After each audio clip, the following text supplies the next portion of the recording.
Pues nos encontramos en el municipio de Yanga, Veracruz, con el señor Antonio Carrera, que nos va a platicar sobre la historia de este lugar y en particular sobre la gesta heroica del negro Yanga. Señor Antonio, quisiera usted presentarse, comentarnos un poco de su persona, de sus ocupaciones. Claro, cómo no, con todo gusto, mi buen amigo Francisco. Mi nombre es Jaime Antonio Carrera Pérez y soy originario de Yanga. Desde pequeño me interesó la historia de mi pueblo y del caudillo, el príncipe Yanga o el héroe Yanga. Resulta que la historia que les voy a platicar es una historia de lucha, de rebelión en contra de la esclavitud impuesta por el hombre blanco y que afectó a miles de seres humanos que fueron traídos desde el África a la antigua Nueva España, hoy República Mexicana. Allá por el año de 1570 es hecho prisionero en algún lugar del África un muchacho de aproximadamente 16 años de edad.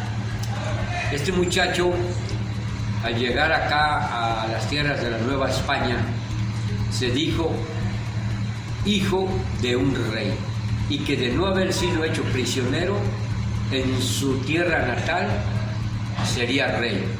De ahí se desprende el título de príncipe, el Yanga, un príncipe libertador.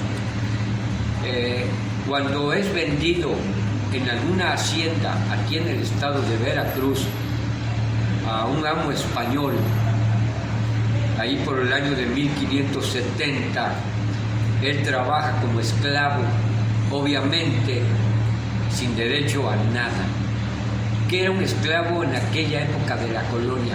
En aquella época de la colonia, un esclavo era un ser sin alma, era un objeto que se podía comprar, vender e inclusive torturar y matar sin que hubiera ninguna pena sobre el que hiciera esto, siempre y cuando fuera un español, su amo.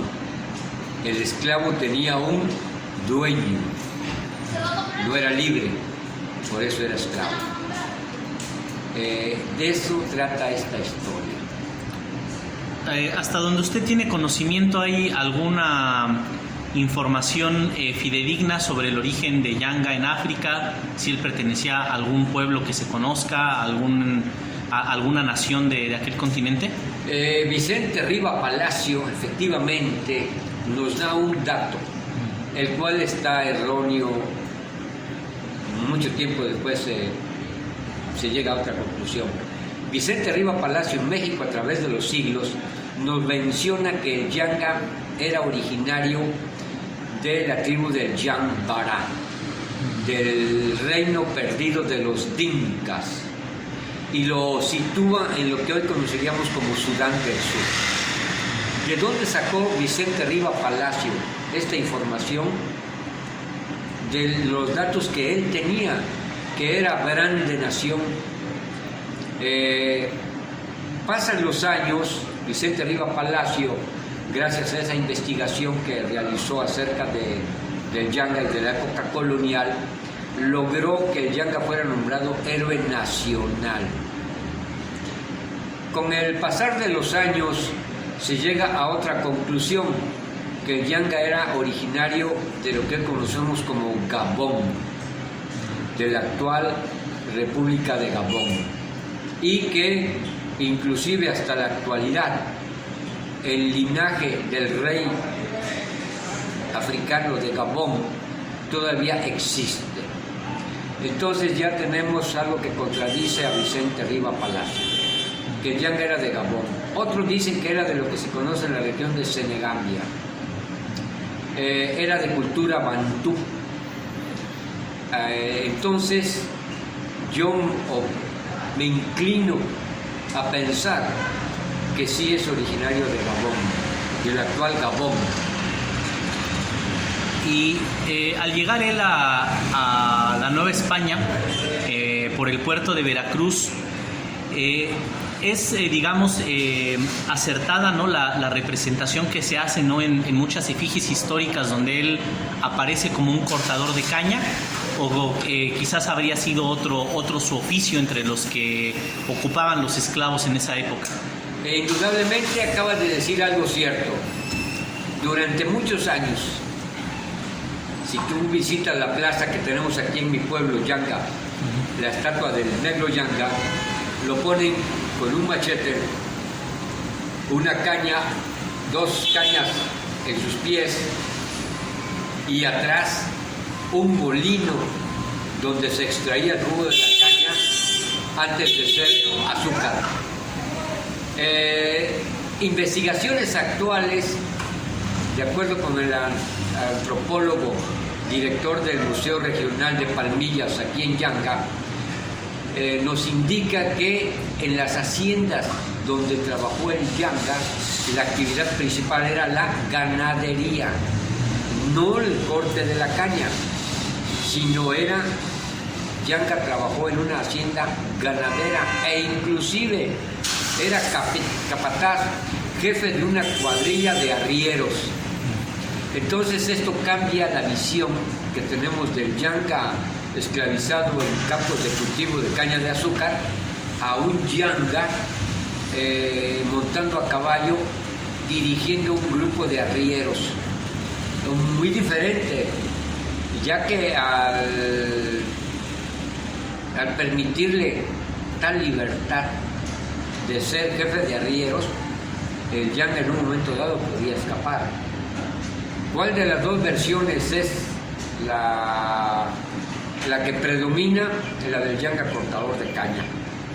Pero un estudio más profundo nos lleva a pensar que en aquellos años 1570, 1600, el cultivo de la caña todavía no estaba tan generalizado y en cambio la ganadería era vital.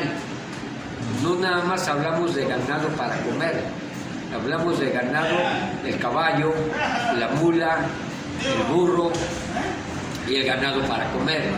Entonces sí es muy posible que la actividad principal del Yanga fuera arriero, capataz de una cuadrilla de arrieros. No descarto, aún así, nuestro símbolo cortador de caña. Y una vez que él pues decide escapar, como sabemos que eventualmente lo hizo, ¿cuáles fueron sus pasos? ¿A dónde lo llevaron? ¿Cómo es que él consiguió sustraerse de la persecución? El Yanga, después de X años de esclavitud, se fuga de la hacienda donde es esclavo, la cual pudo haber estado en el municipio de Tierra Blanca, en la estanzuela de los hermanos Gaspar y Hernando de Rivadeneira, o en el trapiche de Orizaba, que también me inclino. Las dos haciendas, la del trapiche de Orizaba y la de Tierra Blanca, la estanzuela, están fundadas ahí por los años de 1540. Entonces el Yanga llega en 1570. No trabajó en ninguna de nuestras haciendas alrededor, que fueron creadas hasta 1690, es decir, muchos años después de que el Yanga había terminado su movimiento libertador. Cuando el Yanga se escapa, se va a las faldas de la sierra de Zongolica. Esta sierra está más cerca de Orizaba que de Tierra Blanca. Ahí se reúne con otros grupos de esclavos huidos de haciendas y forma palenques, pequeñas aldeas. Palenque significa empalizada. Entonces, pequeñas aldeas rodeadas de palos, por eso era un palenque, donde hacen una forma de vida. Ahí ya cultivan algunas semillas, tienen animales de granja y provisionalmente, eventualmente salían a saltar caminos. El camino recién hecho que venía de Veracruz hacia Orizaba y al cantón de Amatlán, que era la segunda ruta para llegar a la Ciudad de México y que fue hecho ahí por los años de 1580.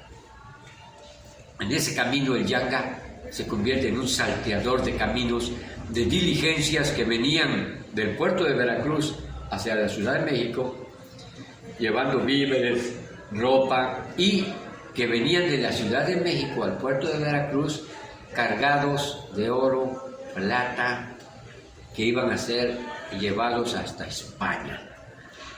Al empezar el Yanga a atacar a esas diligencias, incomodó a los españoles.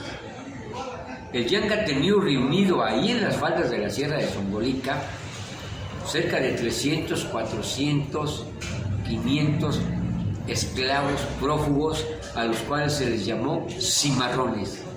Cimarrón es realmente no un animal de monte, sino es un animal que ya fue domesticado y que después de un periodo de domesticación se escapa y regresa a su estado natural salvaje. Es decir, no es un animal que realmente siempre ha vivido libre, sino que como un esclavo nació libre, es esclavizado y después recupera su libertad y se va a vivir en el monte. Por eso el cimarrón se le conoce como un animal montuno, pero no hay que olvidar la condición que previamente debió haber vivido un periodo domesticado, esclavizado, y después ya recupera su libertad. Entonces el Yanga forma palenques, empieza a saltar caminos, y eso provoca el enojo de principalmente 4 españoles que acuden ante el virrey de la Nueva España muchas veces para que pusiera en orden a este grupo de negros y marrones alzados que les causaban mucho daño. Era legal lo que el Yanga hacía, a mi entender sí. Si una persona no tiene derecho a trabajar y a que le paguen, si no tiene derecho a vivir libre, y si bajaba el Yanga a un pueblo lo iban a hacer prisionero, lo iban a torturar e inclusive a matar, y si sus hijos al nacer iban a ser esclavos, es obvio que busca la forma de obtener su libertad. El Yanga, ya siendo libre, no le quedó otro remedio más que cultivar lo que podía y allegarse de lo ajeno, que cambiaba con un español por semillas, por artículos de labranza, por ropa, por muchas cosas que a él le hacían falta. Este español se llamaba Gaspar de Rivadeneira. Entonces el Yanga organiza palenques y organiza una especie de lucha de guerrillas. El español le llamó bandolerismo. En ese momento dado es cuando vemos al Yanga activo, rebelde, luchando. ¿Qué luchaba Yanga? Después de 30 años, don Luis de Velasco II, virrey de la Nueva España, le hace caso a la petición de los hacendados. Todavía la ciudad de Córdoba no existe, a los hacendados españoles que habitaban esta región, los cuales le habían dicho: oye, ya ponen en orden a este hombre. Y manda, buenas tardes, y manda al capitán Pedro González de Herrera, que salió de la ciudad de Puebla a enfrentar las tropas del Yanga. El capitán español Pedro González de Herrera se arma con 100, ahora sí, soldados españoles, con 100 flecheros y lanceros indígenas, y con otros 200 gentes que se reunieron con él, y lo acompañan 2 frailes. Este fraile que les voy a decir es el que da nota de lo que yo les platico, el jesuita Juan Laurencio. Juan Laurencio escribe porque estuvo en las negociaciones del capitán español con el Yanga. Ahí en el año de 1609 ocurren estos enfrentamientos. Las tropas españolas vienen desde Puebla a enfrentar en las faldas de la Sierra de Zongolica a las tropas del Yanga. El Yanga ya tenía más de 50 años y se consideraba un anciano. ¿Quién es el que está al frente de su grupo de guerreros? Una persona de origen angoleño, Francisco de la Matosa. Ese es su lugarteniente de armas. Francisco de la Matosa, que no es el nombre real de este angoleño, sino es el apellido del amo español al cual servía y que también se había fugado. El de la Matosa es español. Entonces él, le dicen Francisco de la Matosa, enfrenta a las tropas españolas, las cuales el Yanga había preparado una emboscada. El español se da cuenta de la emboscada, se pierde la sorpresa de la emboscada y empiezan a luchar. Les estoy hablando de una estrategia que ocurrió por el 21 de febrero. Estas batallas son del 23 de febrero en adelante. Así se inicia la última defensa de la rebelión del Yanga, que cada año en mi pueblo se conmemora. En el palenque de Yanga vivían exclusivamente personas de origen africano, ¿o había otros grupos que se habían sumado a esa comunidad? Bueno, principalmente eran negros y marrones. Y utilizo la palabra que se utilizaba en aquellos años, no con el sentido que hoy se le da como ofensivo. Mi plática no va a versar sobre temas ofensivos. El esclavo cimarrón, que estaba en las faldas de la Sierra de Zongolica, eran los habitantes principales de los palenques. También vivían algunos habitantes de los pueblos originarios, llamados en aquellos años indígenas, porque el Yanga no estaba peleado con el habitante original de nuestra tierra. No, el problema del Yanga era el hombre blanco, y principalmente aquel que lo había hecho esclavo. Así que sí tenemos que en los palenques del Yanga había hombres africanos y pobladores originarios indígenas, llamados por nosotros. Pero mayoritariamente totalmente africanos. La mayoría africana. Esta mayoría africana es la que funda nuestro pueblo. Y pasando a eso, ¿cuál es el saldo del enfrentamiento, el resultado del enfrentamiento, de la lucha cuando Yanga y su gente defienden el palenque? Cuando el Yanga empieza, el capitán español, siguiendo las instrucciones que el propio Yanga le dio, ojo, una estrategia militar del Yanga. El Yanga, después de 30 años de andar a salto de mata y de ser considerado un prófugo de la justicia del hombre blanco, él ya era libre en el monte, pero él quería la libertad reconocida por aquellos que se la habían quitado. Es decir, quería el papelito: papá, me hiciste esclavo y devuélveme mi libertad por escrito para que yo pueda viajar y bajar a cualquier pueblo sin que me hagan esclavo otra vez. Para él y su gente quería la libertad. Entonces el Yanga, al enfrentar las tropas, el capitán español reporta que va ganando, que él va destruyendo los palenques y que se va adentrando en la Sierra de Zongolica. Obviamente el terreno era el del Yanga. Entonces el capitán español, que llevaba un número fijo de guerreros, iba teniendo bajas igual que los del Yanga, pero iba ganando palenques, se iba adentrando en la selva. ¿Qué es lo que vio el capitán español? Que a medida que él iba adentrándose, iba perdiendo gentes, se iba quedando sin provisiones, y los palenques que él destruía, al seguir avanzando, empezaban a ser recuperados por los africanos, contra los cuales él estaba luchando. Obviamente dijo, como estrategia, aquí voy a acabar perdiendo. Voy ganando ahorita, pero al final voy a acabar perdiendo. Necesito hacer algo. Le informan que el Yanga quería pactar, quería negociar la paz. Cuando el capitán español se da cuenta o le informa: oye, el Yanga quiere negociar la paz, el Yanga presenta un pliego petitorio, las llamadas capitulaciones del Yanga. El capitán español accede a iniciar una tregua y se entrevista con el Yanga, lo relata el padre Juan Laurencio, y al entrevistarse, el Yanga le dice: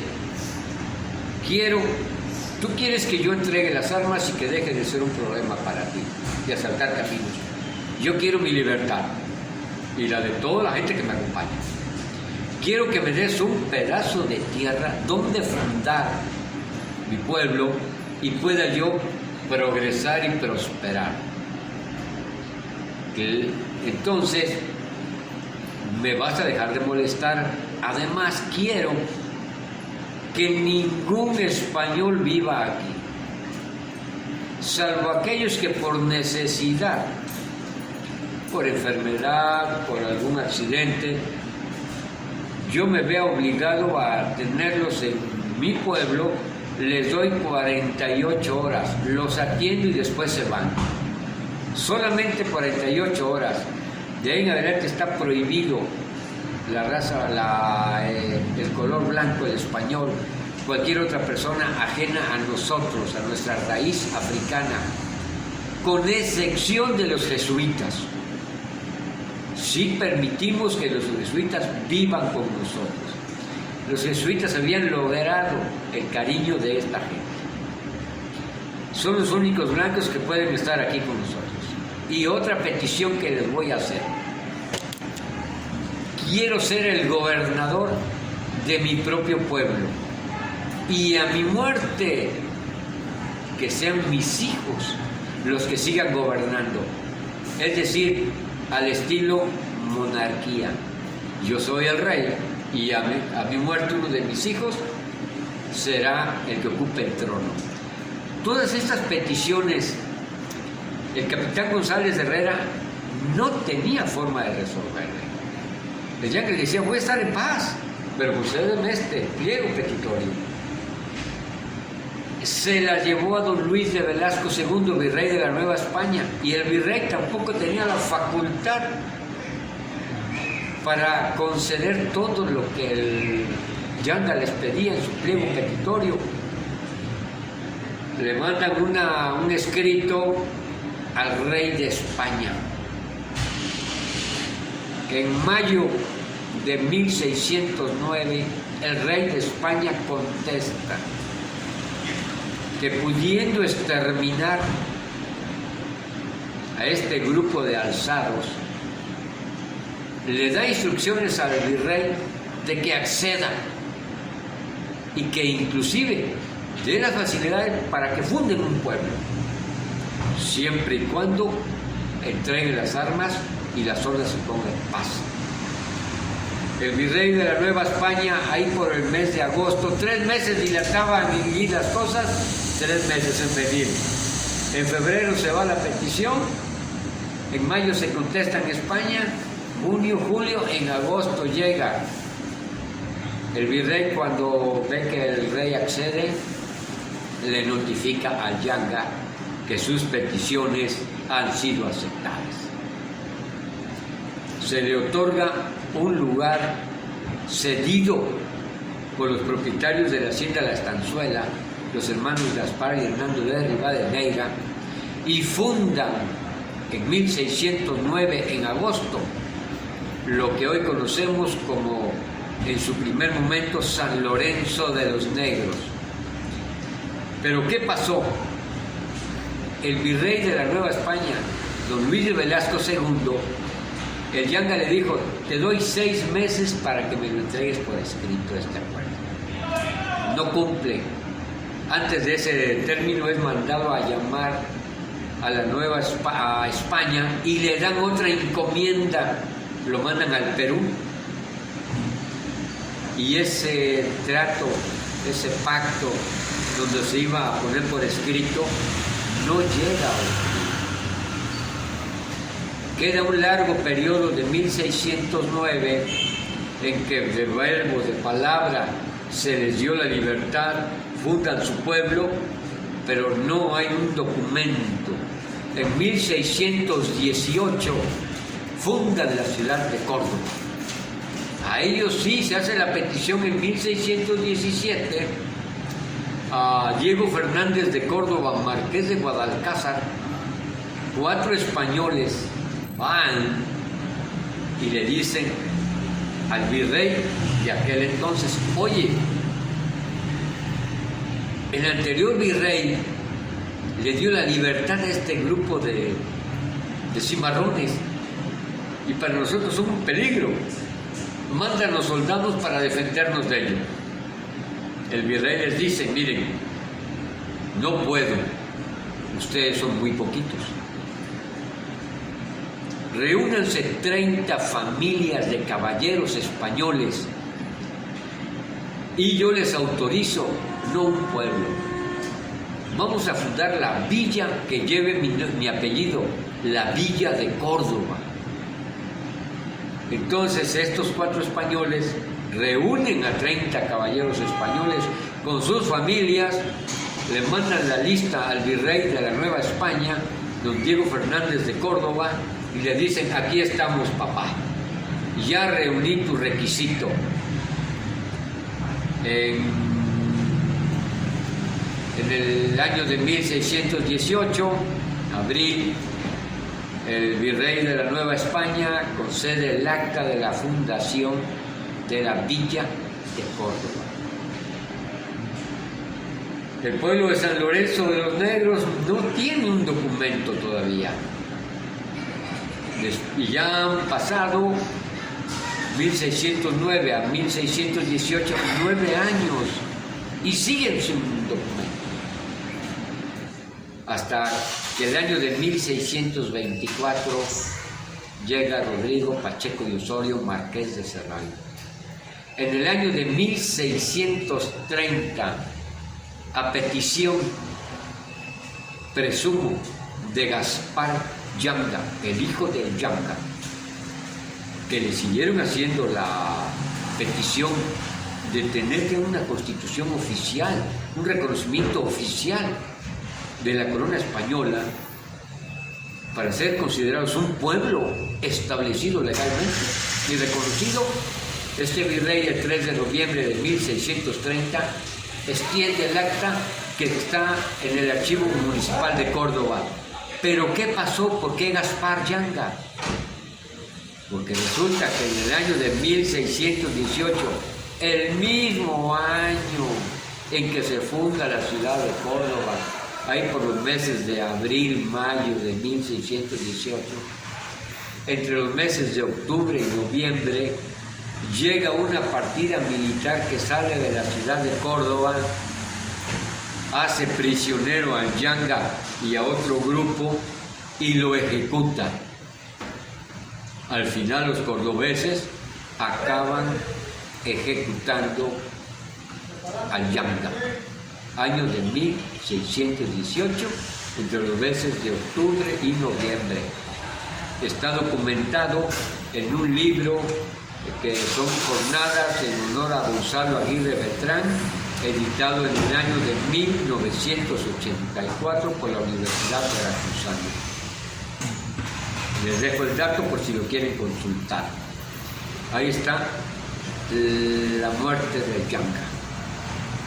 Pero a su muerte, ¿qué decían las capitulaciones? A mi muerte, el trono, el mando lo heredarán mis hijos.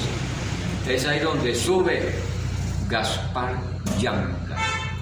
¿Y por qué lleva el nombre de Gaspar? Por Gaspar de Rivadeneira, el español con el que Yanga hacía el intercambio de lo robado por lo que él necesitaba. Ahí nace ese compadrazgo y una relación de amistad. El hijo del Yanga se llama Gaspar Yanga. El Yanga no se llama Gaspar Yanga. Erróneamente ponen el nombre como Gaspar Yanga. El nombre católico con el cual fue bautizado el Yanga al momento en que sube al barco, que era un requisito que todos los esclavos o los prisioneros que iban a ser vendidos como esclavos en la Nueva España debían de haber sido bautizados antes de emprender el viaje, es Pedro Yanga. Pedro le llamaron. El nombre original del Yanga nunca lo vamos a conocer.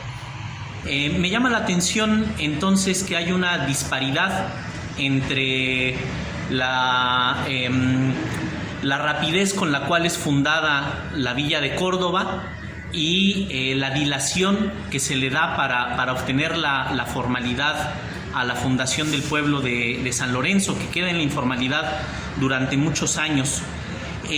Durante esos años, ¿cuál es la relación entre ambas poblaciones?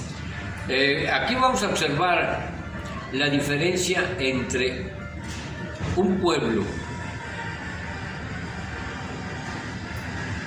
de esclavos cimarrones africanos liberados por su propia lucha en contra del deseo del hacendado español, y una villa de Córdoba fundada por españoles con la satisfacción del virrey de la Nueva España, Diego Fernández de Córdoba, que tenía mucho interés en que esa villa de españoles llevara su apellido de Córdoba.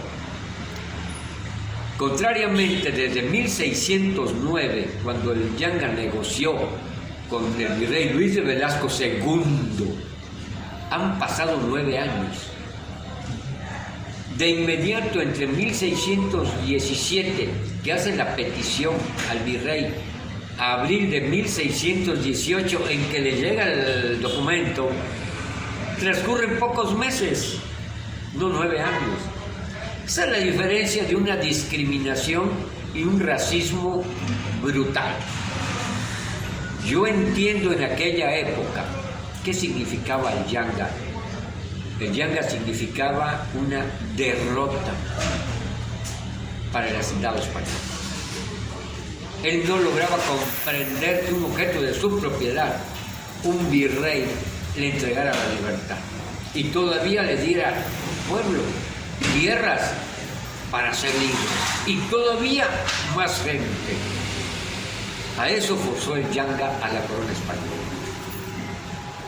Cuando el grupo de españoles le hace la petición al virrey de España en 1617, de inmediato les da todas las facilidades y no los nombra como pueblo, sino ya como villa, que era un grado superior a ser un simple pueblo, que es el rango que hasta 1630, 21 años después, hasta 21 años después, al pueblo de San Lorenzo de los Negros lo reconocen oficialmente como un pueblo.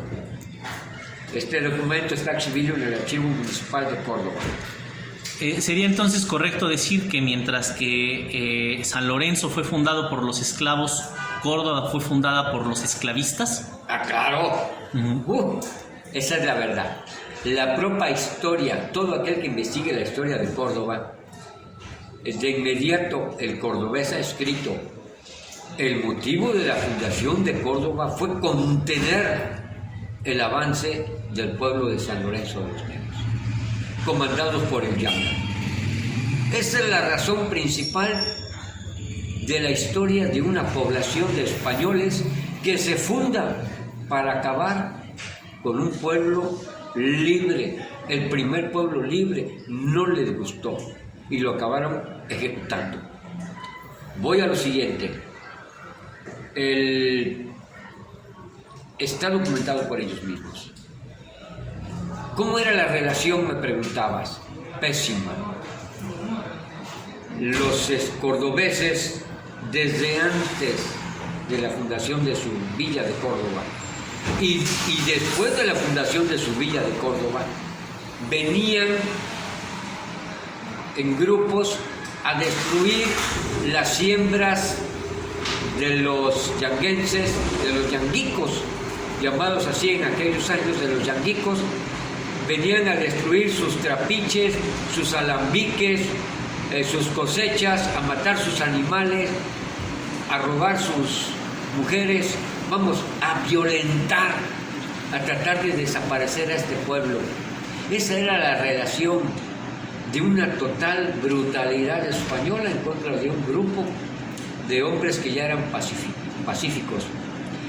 Hasta la fecha, tuvo que transcurrir el siglo XVII, siglo XVIII, siglo XIX, de una total discriminación y racismo de la villa de Córdoba al pueblo de San Lorenzo de los Negros.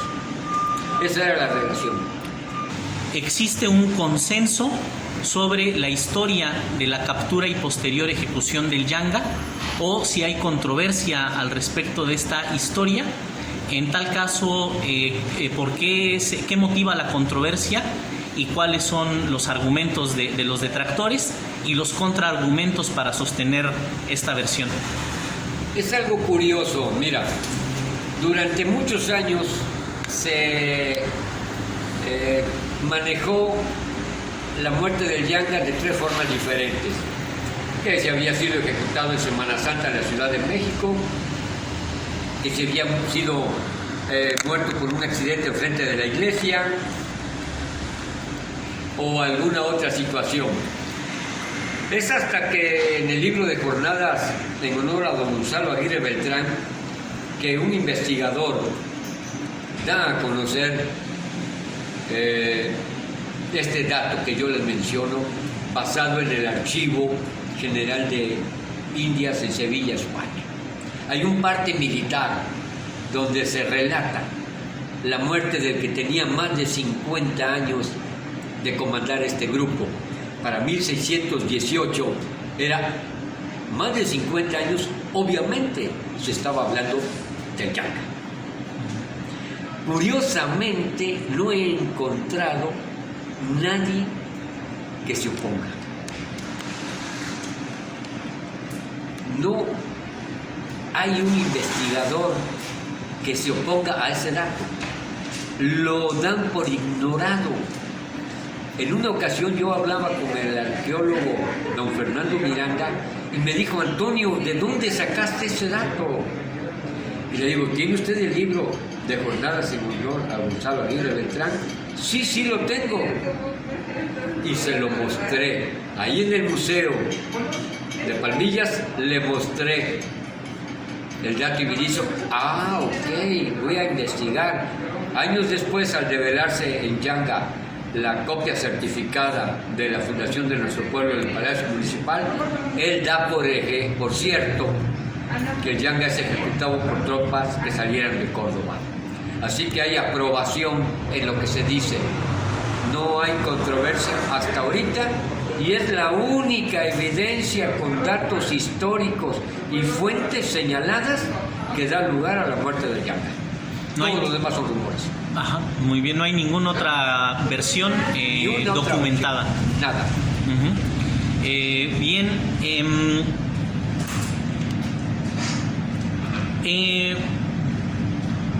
después, digamos, de que se consolida la población de San Lorenzo, ya llamado San Lorenzo del Cerralbo, ¿cómo transcurre la historia del pueblo, digamos, durante las postrimerías del periodo colonial, durante la Guerra de Independencia y hasta el siglo XIX?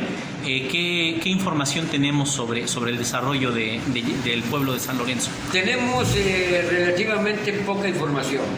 Cuando ya está consolidado y aprobado, ¿verdad? Ya está oficialmente reconocido en 1630 debido al acta que está en Córdoba, nuestro pueblo predominantemente es habitado, de acuerdo con las causas del pliego petitorio, por los afrodescendientes del Yanga y de toda su gente.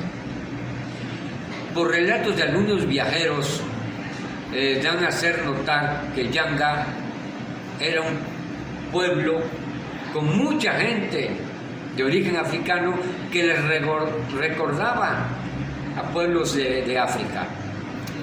Hasta el siglo XIX predominaba la raza africana, no la raza, ¿verdad? El género proveniente de África. Eran las los afrodescendientes en México, en nuestro pueblo. Pero resulta que a finales del siglo XIX, nuestro pueblo habitado principalmente por afrodescendientes, había una persona muy querida de origen afro, que era terrateniente y que tenía mucha simpatía por la gente que eran paisanos suyos. Fallece, enferma y fallece. Toda la gente que fue a verlo cuando estaba enfermo y que acude a su entierro empiezan a morir a los pocos días. Se ocasiona una epidemia en nuestra región de vómito negro, y la población que durante muchos años había vivido en Yanga se ve diezmada. Los pocos seres que quedan vivos se van a otros lados mientras pasa esta peste. Es aquí cuando la población afroyanguense se ve diezmada. Estoy hablando del año de 1893, la muerte de una persona importante de Yanga. ¿Qué pasó durante este periodo? Yanga se convierte en un pueblo fantasma. Muere la mayor parte de sus habitantes afrodescendientes, y cuando regresan a principios del siglo XX, ya regresan muy pocos, y aquí ocurre otro fenómeno. Llega la famosa Revolución Mexicana. La famosa Revolución Mexicana acaba con las haciendas españolas que tenían sitiado a Yanga. Cuando el español vio que el pueblo de Yanga se convertía en un pueblo afrodescendiente, exitoso, progresista, empiezan a ponerle haciendas españolas a su alrededor en un bloqueo para impedirle el progreso. Lo empiezan a sitiar. En 1893 se diezma, queda rodeado también de haciendas españolas, las cuales pierden su poderío en la Revolución Mexicana. Una de las condiciones que había puesto la gente del Yanga era que iban a servir a las tropas, a la corona española, cuantas veces fuera necesaria. Los de Yanga, los yanguicos, fueron muchas ocasiones a defender de piratas al puerto de Veracruz. Era una lucha de libertad, no de independencia. Ojo, el Yanga estableció una lucha de libertad, pero no de independencia. Comprometió seguir siendo súbdito de la corona española y defenderla cuantas veces fuera necesario, pero él quería ser libre. Es el precursor de los derechos humanos, del derecho a la vida, a la libertad, al trabajo, a tener un lugar donde progresar y ser feliz, pero prometía ser dependiente de la corona española. Hablamos de un movimiento libertador, pero no de independencia. Mucho antes que Miguel Hidalgo y que Abraham Lincoln, el Yanga estableció el derecho a la libertad de cualquier ser humano. Entonces tenemos que a finales del siglo XIX queda diezmada la población. Llega la revolución, acaba con todas las haciendas, se acaba la esclavitud, y ¿cómo queda Yanga? Nuevamente queda fantasma. Es hasta después de que termina la revolución en que empieza todas las tierras que tenían los terratenientes españoles y hacendados, empieza a convertirse en ejidos. Yanga entra en una etapa ejidal. Viene gente de Uriangato, Guanajuato, viene gente de Michoacán, y empiezan, el gobierno federal les da los ejidos a todos los actuales pobladores de Yanga. Nuestra gente de origen africano se va a una zona que conocemos como el Mirador. Ahí están los últimos descendientes del Yanga.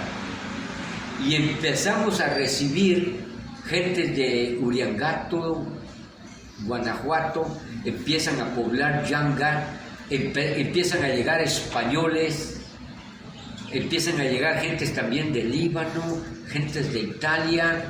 Entonces la población afrodescendiente Yanga disminuye a un grado tal que hoy es muy difícil tener permanencia afro-mexicana que sea predominante en mi pueblo de Yanga.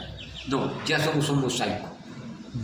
Ya la gente africana fue mermada por una enfermedad y entraron nuevos pobladores después de la Revolución Mexicana.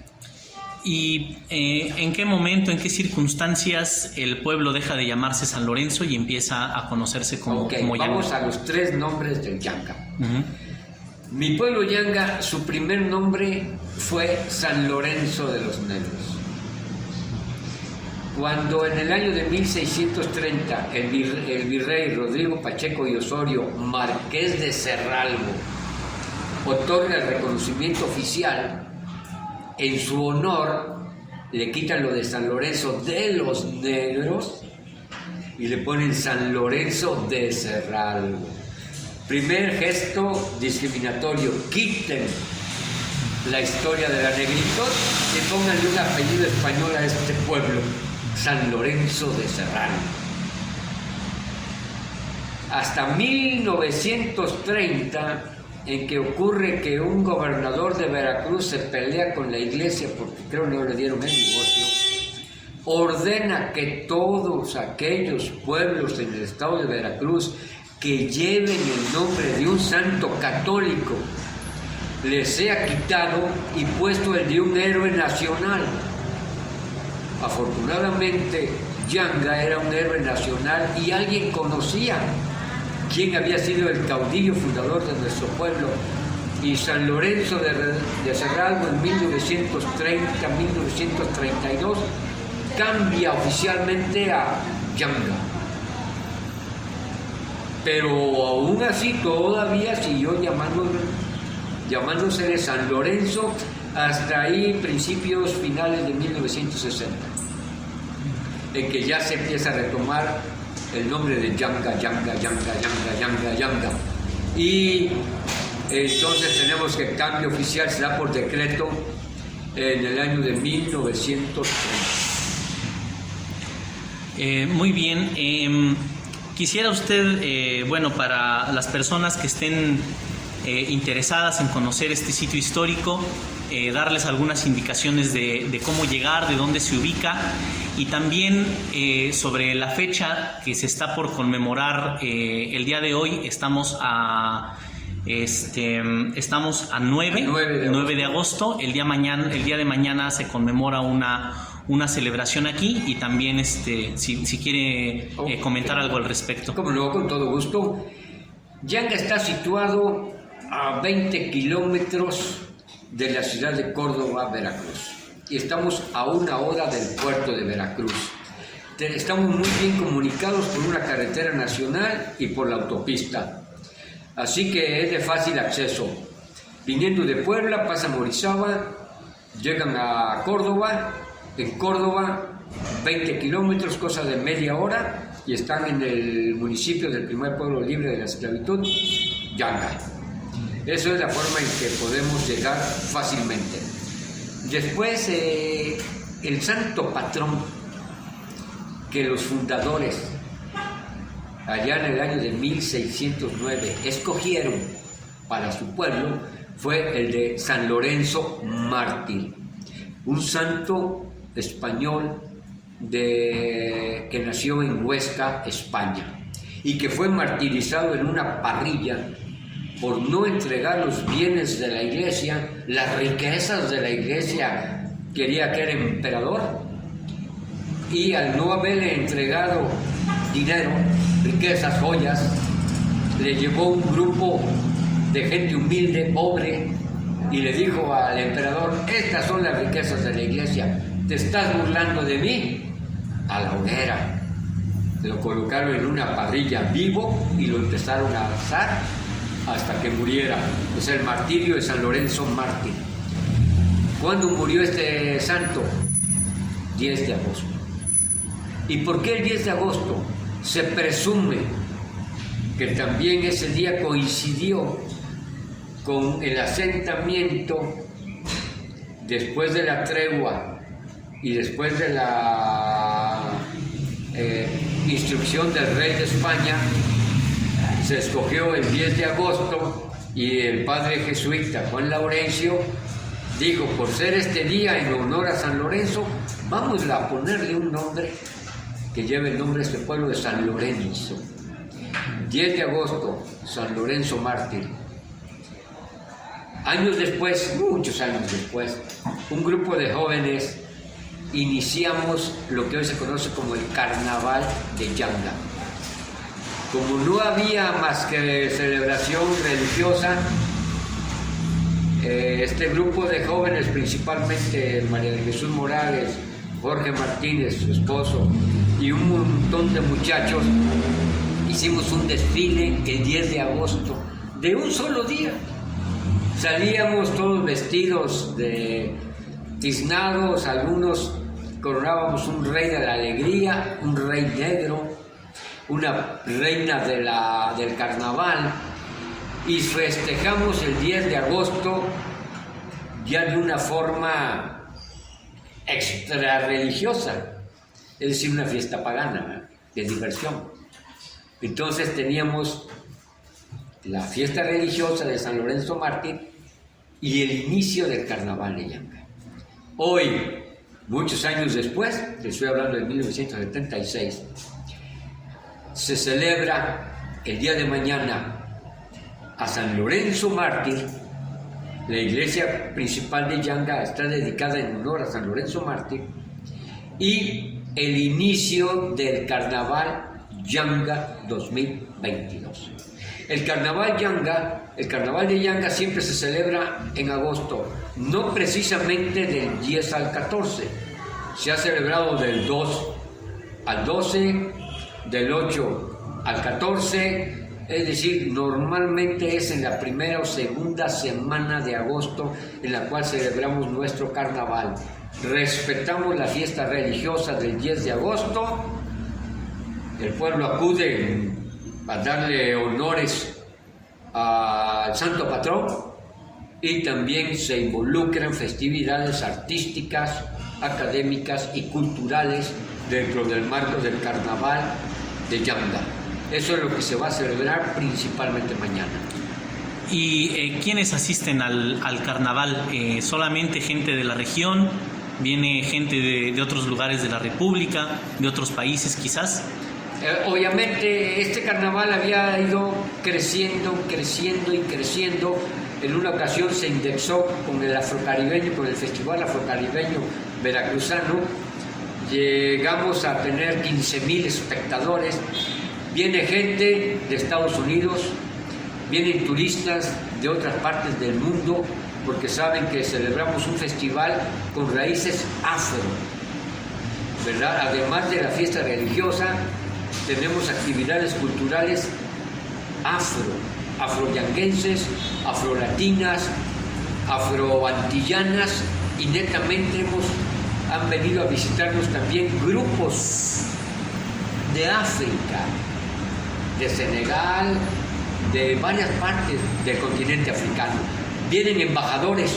En esta ocasión van a venir 2 o 3 embajadores del extranjero de origen afro. Va a venir el gobernador del estado, el secretario de gobierno, el secretario de cultura y nuestros diputados, Sergio Peñalosa. Vienen investigadores del Instituto Nacional de Antropología e Historia. También viene el director del Museo de Antropología de Jalapa. Es decir, vienen personalidades tanto internacionales de otros países como nacionales y regionales. Estamos hablando de un carnaval que es visitado, y vienen paisanos que vienen del extranjero. En esta ocasión inclusive traen una reina del carnaval de Yanga en Estados Unidos. Se dan cita gente de muchas partes. Muy bien, yo le agradezco mucho su disposición para esta entrevista, que va a formar parte de la documentación de un proyecto de novela gráfica sobre la rebelión de Yanga, y quisiera pedirle si quiere concluir con algunas palabras finales, consideraciones finales sobre la importancia del negro Yanga en la historia. Recordemos que al hablar del Yanga, estamos hablando del precursor de los derechos humanos en todo el continente americano. Todo el continente americano, no nada más la parte latina, como alguien decía, Latinoamérica, no, todo el continente americano. El Yanga, en el año de 1609, a concluir su lucha, es el pionero de los derechos humanos, el precursor de los derechos humanos, principalmente el de la libertad. El derecho al trabajo remunerado, el derecho a tener un pedazo de tierra, el derecho a la vida, de todo eso es el precursor. 2, ha sido reconocido por el gobierno de México desde principios del siglo XX como un héroe nacional. 3, Yanga es un símbolo de libertad. Yo los invito a que conozcan Yanga.